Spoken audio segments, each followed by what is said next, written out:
कभी एक आम सा लड़का, छोटे कमरे से वीडियोस बनाने वाला, आज पाकिस्तान का सबसे बड़ा यूट्यूबर। मगर खुशियों के इस सफ़र के साथ साथ उस पर लग गए हैं संगीन इल्ज़ामात। क्या ये कहानी सिर्फ कामयाबी की है या फिर रुसवाई की भी? आइए जानते हैं डकी भाई की पूरी दास्तान। सादुर रहमान, जिसे दुनिया आज डकी भाई के नाम से जानती है, लाहौर के एक आम से घराने से ताल्लुक़ रखता था। इब्तिदा में वो गेमिंग और छोटी छोटी वीडियो एडिटिंग करता। कभी इंटरनेट कैफ़े में वक्त गुजारता, कभी कंप्यूटर के सामने रातें जागकर गुजारता। कभी ख्वाब देखता कि काश मैं भी एक दिन बड़ा यूट्यूबर बन सकूं। शुरू में वो मज़ाहिया अंदाज और रोस्टिंग कंटेंट बनाता था। कभी दोस्तों के साथ बैठकर माइक पकड़ता और दूसरों की वीडियोस पर तबसरा करता। कई बार तनकीद का सामना किया, कई बार दूसरों से झगड़े भी हुए, मगर उसने हिम्मत नहीं हारी।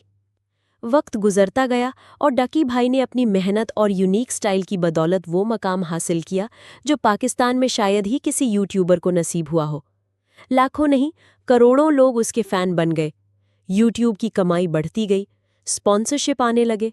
फिर क्रिप्टो ट्रेडिंग में भी उसने कदम रखा और एक वक्त आया कि उसकी माहाना कमाई लाखों डॉलर्स तक जा पहुंची। ये वही लम्हा था जब उसने अपनी जिंदगी का सबसे बड़ा ख्वाब पूरा किया। सोशल मीडिया पर खबर वायरल हुई कि डकी भाई ने 10 करोड़ रुपए का शानदार घर खरीदा है।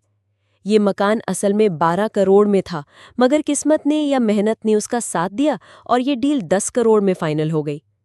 जब उसने इस घर का वीलॉग बनाया तो लोग दंग रह गए। बड़ा सा लॉन, जगमगाते chandelier, drawing rooms, dining area, जदीद किचन, आलीशान बेडरूम्स और सबसे खास एक गेमिंग रूम और स्टूडियो, जहां से वो अपने यूट्यूब के ख्वाबों को मजीद हकीकत में बदलना चाहता था। वीडियो में उसकी बीवी अरूब जटोई भी नजर आईं, जो खुशी से कह रही थी कि ये सब कुछ उनकी मेहनत का फल है। डकी की आंखों में भी वो खुशी झलक रही थी जो एक आम लड़के के ख्वाब पूरे होने के बाद ही देखी जा सकती है। खुशी के चंद दिन बाद खबर आई, लाहौर एयरपोर्ट पर NCCIA ने डकी भाई को गिरफ्तार कर लिया। इल्ज़ाम ये था कि उसने गैर कानूनी गैम्बलिंग ऐप्स जैसे 1xBet और बिनोमो की प्रमोशन की। कहा गया कि ये कौम के नौजवानों को तबाह करने का सबब बना और इसमें मनी लॉन्ड्रिंग के शवाहिद भी मिले।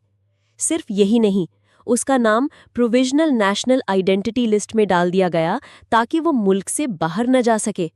फ़ोन जब्त कर लिया गया, व्हाट्सएप चैट्स की तफ्तीश शुरू हो गई और एक नई तफ्तीशी टीम तश्कील दी गई। ये लम्हा था कि पूरा पाकिस्तान तकसीम हो गया। कुछ लोग कहने लगे, ये है वो हार्डवर्क जिसका वो दावा करता था, जबकि कुछ फैंस अब भी उसके हक में बोले, नहीं, ये साजिश है, वो बेकसूर है। लोगों को वो वीडियो भी याद आ गई जो अप्रैल 2025 में वायरल हुई थी, जब डकी ने मोटरवे पर एक खतरनाक स्टंट करते हुए अपनी आंखों पर सोने की एक्टिंग की और गाड़ी तेज रफ्तारी से दौड़ाई थी। इस पर भी मोटरवे पुलिस ने उसके खिलाफ रैश ड्राइविंग का मुकदमा दर्ज किया था। हालांकि उस वक्त उसे बेल मिल गई थी, मगर ये तासुर जरूर फैल गया था कि डकी शोहरत और पैसे के नशे में कभी-कभी खतरनाक हद तक आगे निकल जाता है। सोशल मीडिया पर एक हंगामा बरपा हो गया।